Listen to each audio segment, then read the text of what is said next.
GDS to पीए के एक नए लेक्चर में आप सभी का स्वागत है। आज हम बात करेंगे वॉल्यूम 6 पार्ट 1 की। तो यहाँ पे देखिए इसमें से टोटल आपके 5 क्वेश्चंस आएंगे, यानी कि 5 मार्क्स यहाँ से आपके बनते हैं। तो चलिए वीडियो शुरू करते हैं। यहाँ पे सबसे पहले हमारे पास memorandum of distribution of work, काम बांटने का ज्ञापन। अब देखिए कुछ एक ऑफिसेज ऐसे होते हैं जहां पर आपके एक या दो उससे भी ज्यादा क्या होते हैं, पीए होते हैं, जो अलग अलग ब्रांचेस में काम करते हैं। अब एक कार्यालय में आपकी एक से ज्यादा ब्रांचेस होती हैं। एक डिलीवरी वाली ब्रांच हो सकती है, दूसरी आपकी एसबी वाली ब्रांच हो सकती है, एमओ ब्रांच हो सकती है। तो अलग अलग ब्रांचेस होती हैं, उन सभी में अलग अलग पीए होते हैं। लेकिन कुछ बार ऐसा होता है कि आपको एक पीए को दूसरी ब्रांच में लगाना पड़ता है। ऐसी स्थिति में काम बांटने का ज्ञापन जो है वो सौंपा जाता है। तो यहाँ पे सबसे पहले बोला गया इन ऑफिसेज वेयर देयर आर 1 और मोर असिस्टेंट्स, ऐसा कार्यालय जहां पर आपका एक या फिर एक से अधिक असिस्टेंट हो, सहायक हो।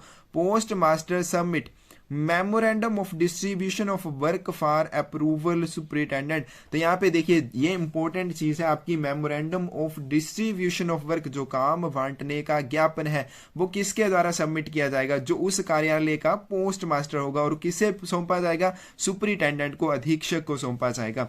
In first class post master post office post master himself approve it. और आपके प्रथम श्रेणी के जो डाकघर होते हैं वहां पर जो पोस्ट मास्टर होता है वो खुद इसको अप्रूव करता है। Memorandum of distribution of work जो है उसको खुद अप्रूवल देगा।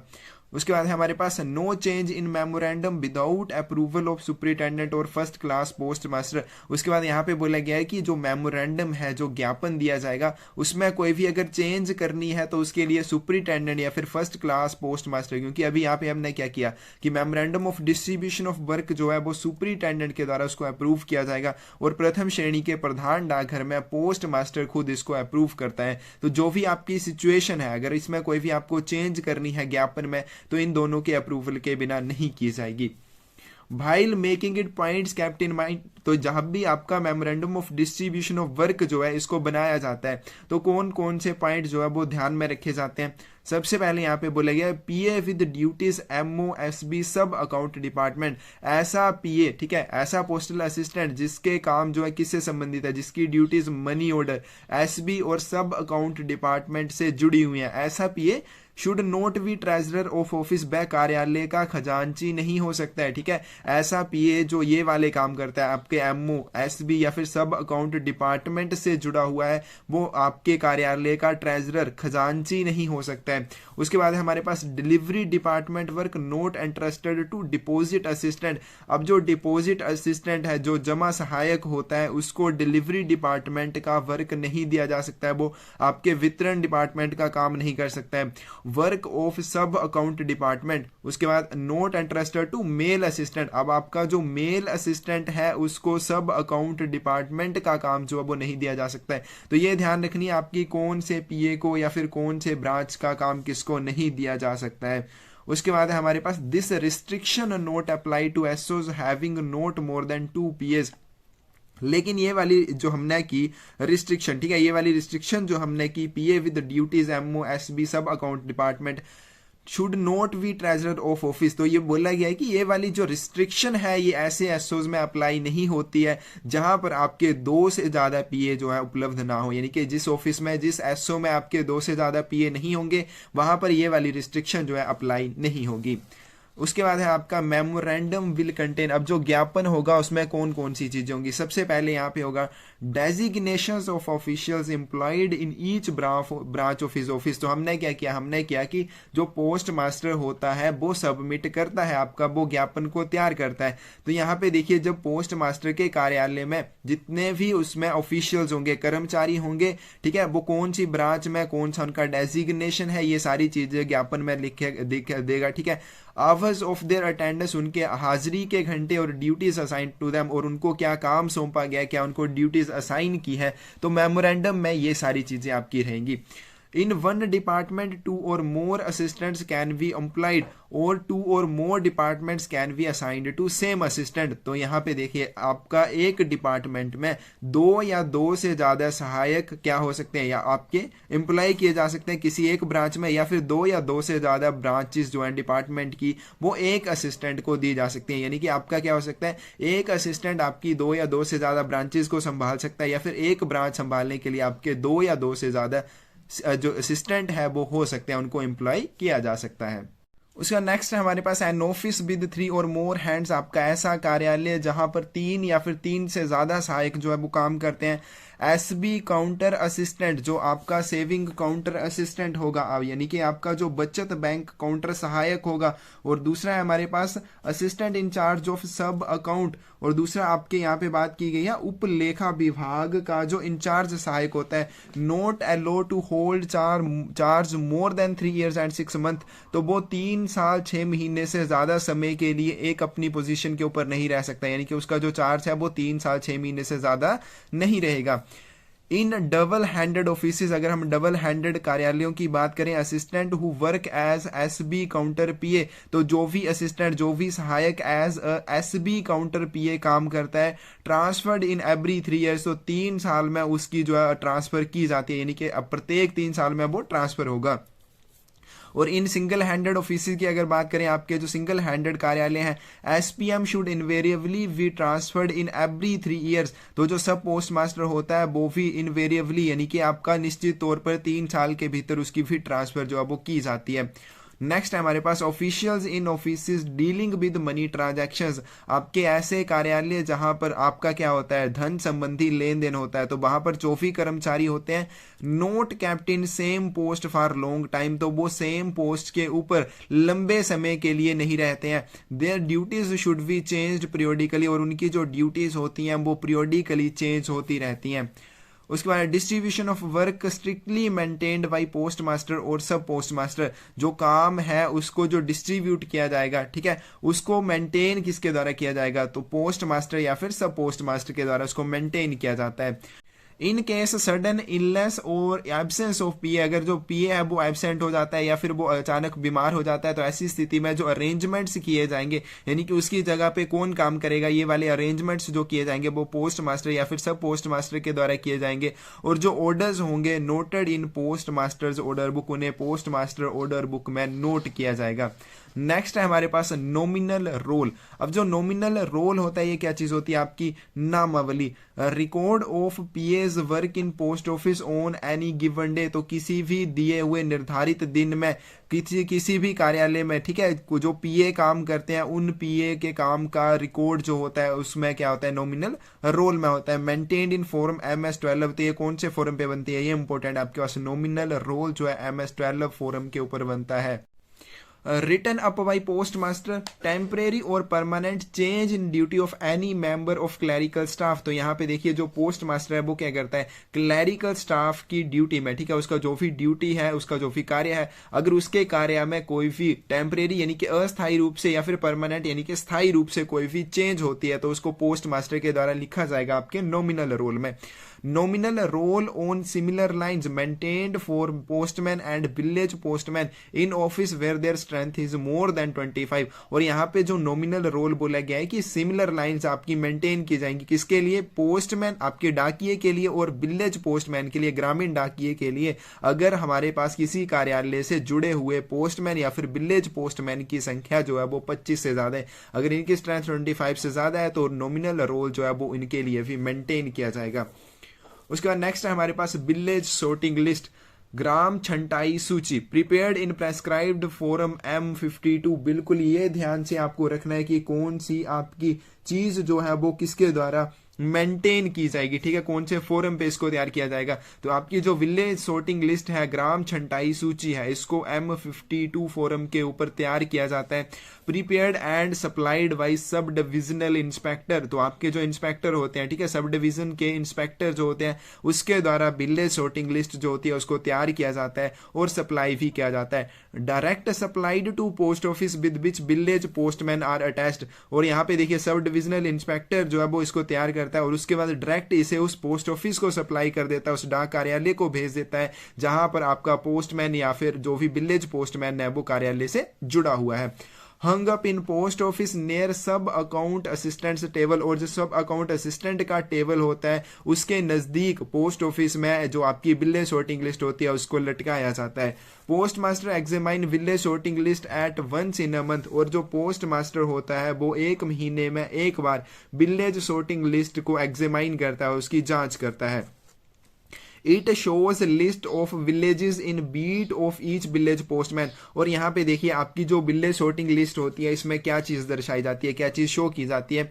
तो यहाँ पे प्रत्येक विलेज पोस्टमैन जो होता है उसकी बीट में, उसकी गश्त में जितने भी विलेजेस आते हैं उनकी लिस्ट होती है of offices in alphabetical order. और ये अल्फाबेटिकल ऑर्डर में लिखे होते हैं, ठीक है, ऐसे नहीं कि जैसे मन किया वैसे लिख दिया गया, अल्फाबेटिकल ऑर्डर में होते हैं, ठीक है। प्रत्येक विलेज पोस्टमैन के ग्रामीण डाकिए के बीट में, गश्त में जितने भी गांव आते हैं, विलेजेस आते हैं, उनकी लिस्ट होती है, सूची होती है।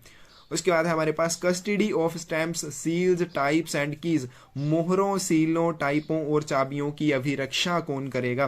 Custody of stamps and seals always locked up when not in use. तो जब भी आपकी कोई स्टैम्प, सील या फिर टाइप या कोई की जिसका यूज ना किया जाना हो उसको हमेशा ताला लगाकर रखा जाता है, उसको लॉक के अंदर रखा जाता है। Every day before close the office, प्रत्येक दिन कार्यालय को बंद करने से पहले जो पोस्ट मास्टर है या फिर सब पोस्ट मास्टर है, collect all stamps and seals except required for night use and lock them up. तो जो पोस्ट मास्टर है या फिर सब पोस्ट मास्टर है वो क्या करता है, जितनी भी स्टैम्प्स या सील्स होती हैं उनको कलेक्ट करता है, सिवाय आपकी जिनको नाइट में, यानी कि अगर नाइट पोस्ट ऑफिस है या फिर नाइट के समय, रात के समय भी वहां पर काम किया जाता है, तो अगर रात के समय के लिए कोई भी स्टैम्प या सील चाहिए तो उसको छोड़कर बाकी जितनी भी स्टैम्प्स या सील्स होंगी उनको इकट्ठा करेगा और उनको लॉक लगा के रख देगा।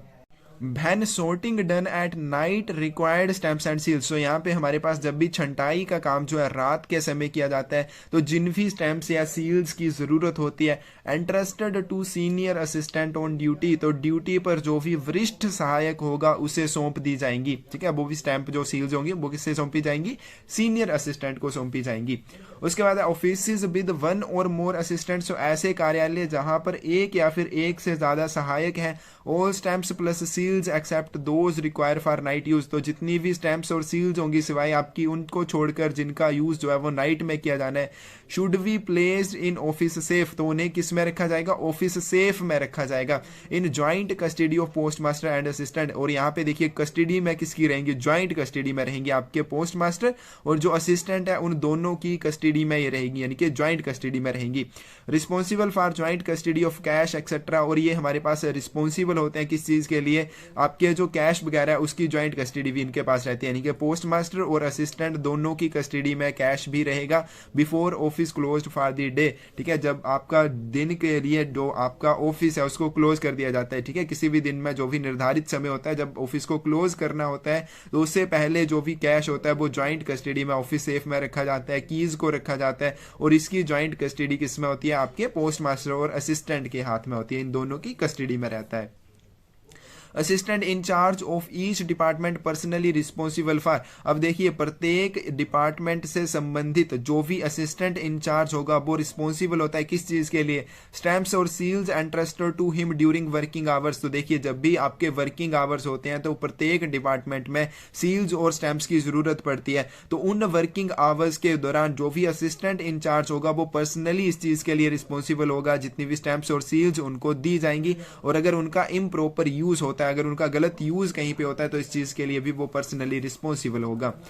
नेक्स्ट है हमारे पास round oblong money order stamp, postmaster's unpaid stamp, insurance, seal, date, other movable type not in actual use. तो यहाँ पे देखिए ये सारी ऐसी स्टैंप्स होती हैं इनकी जरूरत जो है वो कभी कभी पड़ती है, जैसे आपकी राउंड मनी ऑर्डर स्टैंप है, अवलोंग मनी ऑर्डर स्टैंप है, पोस्ट मास्टर्स अनपेड स्टैंप है, इंश्योरेंस सील आपकी बीमे वाली सील है, ठीक है, डेट या फिर अदर मूवेबल टाइप जिनका एक्चुअल में यूज नहीं है या फिर कभी कभी यूज होता है। Always remain in possession of post master. तो ये हमेशा किसके अंडर रहेंगी, पोस्ट मास्टर के अधीन रहती हैं। Who is responsible for their safe custody. और पोस्ट मास्टर इनकी सेफ कस्टडी के लिए जिम्मेदार होता है, रिस्पॉन्सिबल होता है। उसके बाद नेक्स्ट है हमारे पास कस्टडी ऑफ कीज, चाबियों की अभिरक्षा कौन करेगा। Offices where no assistant is employed. तो ऐसे कार्यालय जहां पर कोई भी सहायक जो है एम्प्लॉय नहीं किया होता है। All office keys kept by post master. तो जितनी भी चाबियां होती हैं वो पोस्ट मास्टर के द्वारा उनको रखा जाता है। Office where one assistant employed to post master. और जहां पे ऐसे कार्यालय जहां पे पोस्ट मास्टर के साथ आपका एक असिस्टेंट, एक सहायक है। All office keys. तो जितनी भी चाबियां होती हैं कार्यालय की सिवाय आपकी कैश सेफ को छोड़कर, जिसमें आपका कैश रहेगा और बाकियां चाबी होती हैं, placed in safe in presence of post master, तो जितनी भी ऑफिस कीज होती हैं उनको सेफ में रखा जाता है और किसकी प्रेजेंस में, पोस्ट मास्टर की प्रेजेंस में, पोस्ट मास्टर की देख रेख में रखा जाता है। अब यहाँ पे नेक्स्ट है हमारे पास, वन की of office safe remain in post masters custody, वहां पर जो आपका ऑफिस सेफ है जिसमें चाबियां रखी जाएंगी, जिसमें कैश रखा जाएगा, अब उसमें क्या होता है, आपके दो लोग होते हैं। अब दोनों लोग में एक जो चाबी होती है वो आपके पोस्ट मास्टर की कस्टडी में रहेगी और दूसरी जो चाबी रहेगी वो आपके असिस्टेंट सहायक जो भी होगा पोस्ट मास्टर के साथ जिसको एम्प्लॉय किया होगा उसकी कस्टडी में रहती है। उसके बाद है हमारे पास ऑफिसेज विच रिसीव और डिस्पैच मेल्स ड्यूरिंग नाइट, ऐसे कार्यालय जो रात के समय डाक का प्रेषण करते हैं या फिर उसको प्राप्त करते हैं, रिसीव करते हैं या फिर डिस्पैच करते हैं। Key of mail box kept by mail assistant, तो जो मेल बॉक्स होगा उसकी जो चाबी होगी वो किसके पास रहेगी, आपके डाक सहायक के पास, मेल असिस्टेंट के पास रहेगी। In cases where necessary for postmaster to open और close any branch of office in absence of assistant, ऐसे आपके केसेस में जहां पर आपके पोस्ट मास्टर को जो अगर सहायक कोई एब्सेंस है उसकी एब्सेंस में, इनकी अगर असिस्टेंट जो है वहां पे प्रेजेंट नहीं है, तो ऐसी स्थिति में अगर पोस्ट मास्टर को उसकी ब्रांच को खोलना पड़े या बंद करना पड़े तो ऐसी स्थिति में क्या किया जाएगा, सुपरिटेंडेंट में prescribe that post master will keep during assistants absence all और एनी ऑफ दी कीज, तो यहाँ पे सुपरिटेंडेंट इस चीज को निर्धारित कर सकता है कि पोस्ट मास्टर जो है वो एब्सेंट, यानी कि जो भी असिस्टेंट है जो भी सहायक है उसकी एब्सेंस में जो चाबी है वो अपने पास रख सकता है, सिवाय जो सेकंड के जो कैश सेफ की सेकंड की है उसको छोड़कर, क्योंकि आपके पास एक पहले ही पोस्ट मास्टर के पास होगी कैश सेफ की और दूसरी जो है वो असिस्टेंट के पास ही रहेगी और बाकी जो चाबी है वो सुपरिटेंडेंट निर्धारित कर सकता है कि पोस्ट मास्टर के पास रहेंगी। नेक्स्ट हमारे पास offices where more than one assistant is employed, तो यहाँ पे ये बात की गई जब अगर वो कार्यालय में सिर्फ आपका एक असिस्टेंट है, एक सहायक है, पोस्ट मास्टर के साथ सिर्फ एक सहायक है, लेकिन अगर ऐसे कार्यालय जहां पर एक से ज्यादा सहायक है, each assistant responsible for keys of his department, तो प्रत्येक सहायक अपने डिपार्टमेंट से संबंधित चाबियों के लिए खुद जिम्मेदार होगा। He should keep them in his personal custody, और वो उन्हें अपनी पर्सनल कस्टडी में रखेगा, उनको अपनी व्यक्तिगत अभिरक्षा में उनको रखेगा। वन की ऑफ सेफ, अब यहाँ पे देखिए पहले तो सिर्फ एक यहाँ पे असिस्टेंट था, तो ऐसी स्थिति में पोस्ट मास्टर के पास कैश सेफ की एक चाबी रहती थी और दूसरी चाबी जो रहती थी वो असिस्टेंट के पास रहती थी। लेकिन यहाँ पे अब बात की गई है कि अगर वहां पर किसी कार्यालय में एक से ज्यादा एम्प्लॉइज है, आपके एक से ज्यादा असिस्टेंट है, तो ऐसी स्थिति में जो सेफ रहेगी उसकी जो चाबी रहेगी, एक चाबी तो पोस्ट मास्टर के पास रहेगी और दूसरी चाबी जो रहेगी with assistant selected for this purpose, तो इस उद्देश्य से एक आपका असिस्टेंट एक सहायक जो है वो सिलेक्ट किया जाएगा और दूसरी चाबी जो है उसके पास दी जाएगी। When registration and parcel boxes have double locks, जब रजिस्ट्रेशन और पार्सल बॉक्सेस में आपके डबल लॉक्स का यूज किया गया हो, की ऑफ वन लॉक, तो एक चाबी जो है आफ्टर ऑफिस आवर्स, ठीक है, जो भी कार्यालय है उसके काम के घंटों के बाद एक चाबी जो है remains in personal custody of post master, एक चाबी जो है पोस्ट मास्टर की व्यक्तिगत अभिरक्षा में रहेगी और जो दूसरी चाबी है with assistant incharge of department, तो जो भी इंचार्ज होगा डिपार्टमेंट का उसके सहायक के पास रहेगी, उसके असिस्टेंट के पास रहेगी। उसके बाद whenever charge of a department transferred from one official to another, जब भी किसी एक डिपार्टमेंट का चार्ज एक ऑफिशियल से दूसरे ऑफिशियल को ट्रांसफर किया जाता है, ऐसी स्थिति में stamps seals types keys should be transfer to relieving official, तो जो भी बाहर ग्राही आपका कर्मचारी होगा उसको सारी ही स्टैंप्स सील्स टाइप्स कीज जो है वो भी साथ में ट्रांसफर की जाएंगी।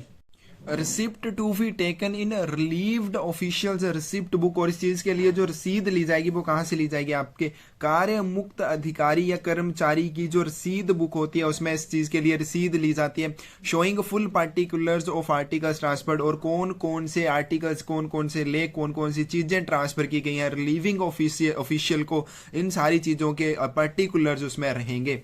नेक्स्ट है हमारे पास सुजेशन एंड कंप्लेंट बुक, सुझाव एंड शिकायत पुस्तक, suggestion and complaint book forum MS 94, ये इंपॉर्टेंट है आपके पास। सुजेशन एंड कंप्लेंट बुक जो होती है कौन से फोरम के ऊपर बनती है, MS 94 फोरम के ऊपर ये बनती है। Kept by all post office HO and BO, तो जितने भी आपके हेड ऑफिस, सब ऑफिस और ब्रांच ऑफिस होते हैं उन सभी के द्वारा इसको मेंटेन किया जाता है। आपकी सुजेशन एंड कंप्लेंट बुक सभी पोस्ट ऑफिस के द्वारा मेंटेन की जाती है। Public record any complaints suggestion regarding any service matter, किसी भी सेवा के संबंधित अगर उनको कोई कंप्लेंट है, कोई शिकायत है या वो सुझाव देना चाहते हैं तो जनता इसमें आपकी जो कंप्लेंट और सजेशन बुक होती है उसमें इस चीज को रिकॉर्ड कर सकते हैं। हेड ऑफ ऑफिस, ऑफिस कार्यालय का जो भी आपका हेड होगा, examine the book daily at end of each day, प्रत्येक दिन के समाप्त होने के बाद इसको क्या करेगा, एग्जामाइन करेगा, इसकी जांच करेगा। Complaints plus suggestions in his competence, तो देखिए यहाँ पे वो चेक करेगा, अगर वो देखेगा कि उसकी क्षमता के भीतर या जिस कंप्लेंट या सजेशन को वो क्या कर सकता है, हैंडल कर सकता है, उसकी क्षमता के भीतर है, डिसाइड एंड टेक एक्शन, तो उसके लिए वो डिसीजन लेगा और एक्शन भी लेगा।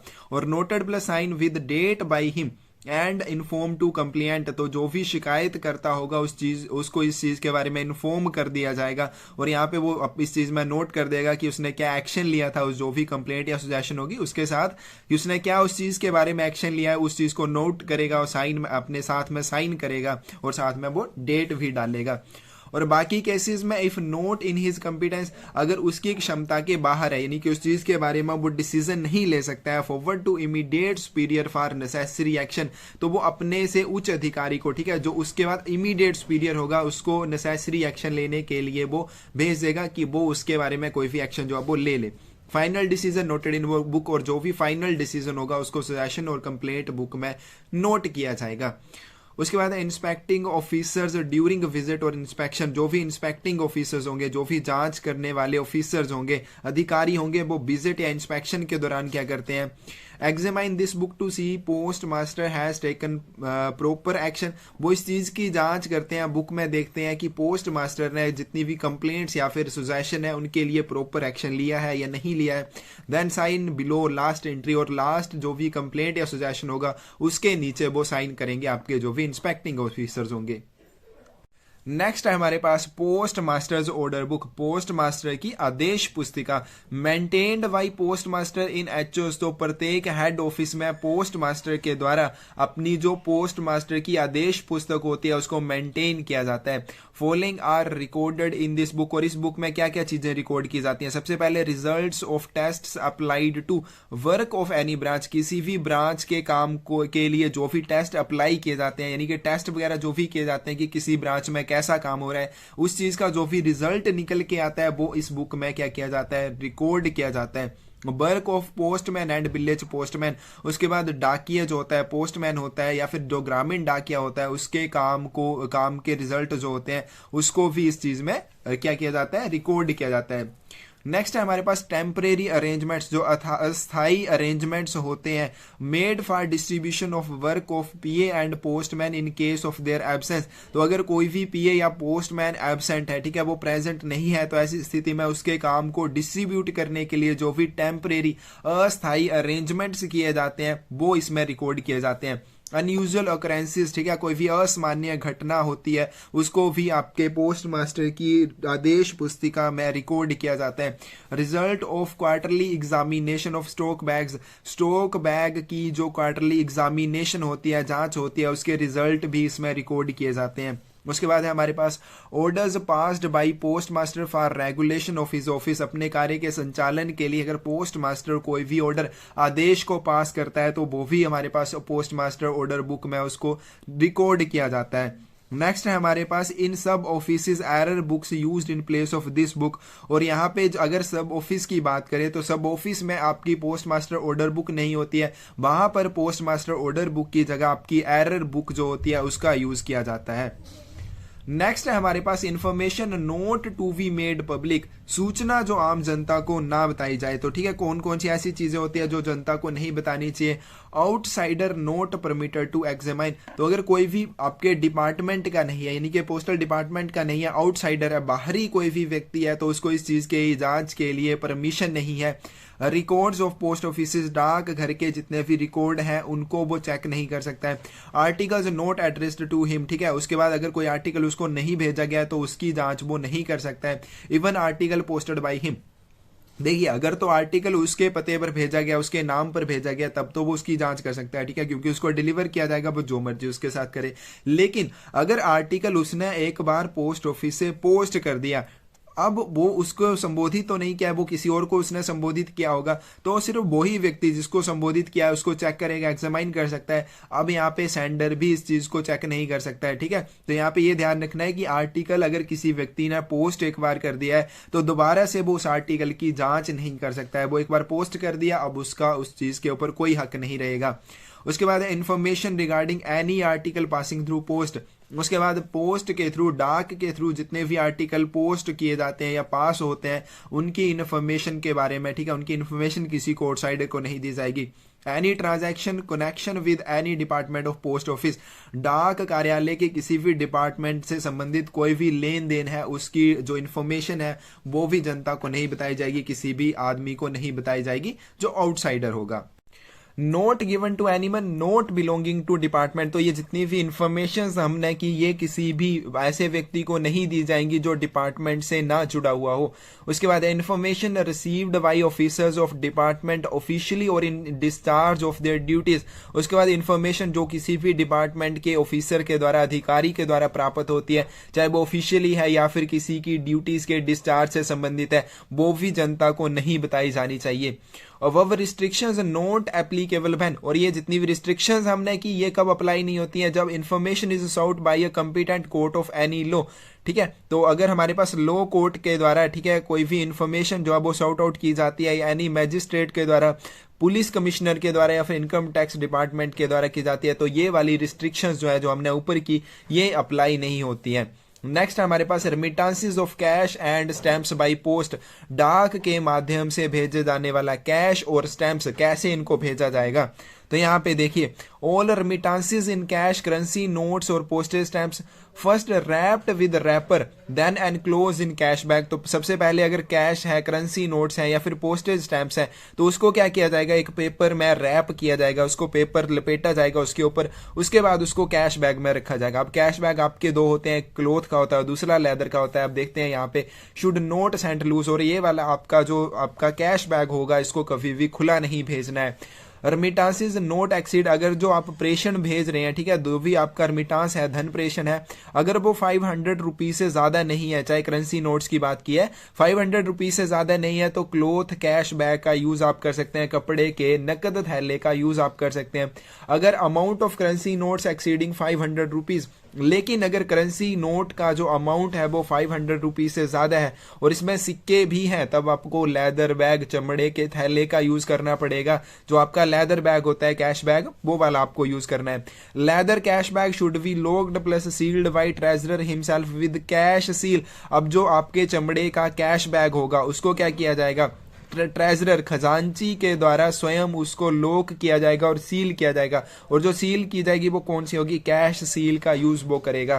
Cash bag should be packed plus close sealed by treasurer. अब देखिए कैश बैग जो होगा वो क्या किया जाएगा, उसको पैक, क्लोज और सील किया जाएगा खजांची के द्वारा। ये हमने यहाँ पर भी कर लिया, लेकिन किसकी प्रेजेंस में, सब अकाउंट असिस्टेंट की प्रेजेंस में किया जाएगा। लेकिन बाद में उसका जब वेट किया जाएगा, ठीक है, सब अकाउंट असिस्टेंट की प्रेजेंस में उसने पैक कर दिया, क्लोज कर दिया और सील कर दिया, उसके बाद जो वेट होगा without help from other official, so जो इसका वेट किया जाएगा वो बिना किसी ऑफिशियल या कर्मचारी की हेल्प के किया जाएगा, यानी कि उसके बाद ट्रेजरर खजांची जो है इसका वेट, इसका भार जो तोला जाएगा वो खुद अकेला ही तोलेगा, ठीक है, वो किसी की सहायता नहीं लेगा।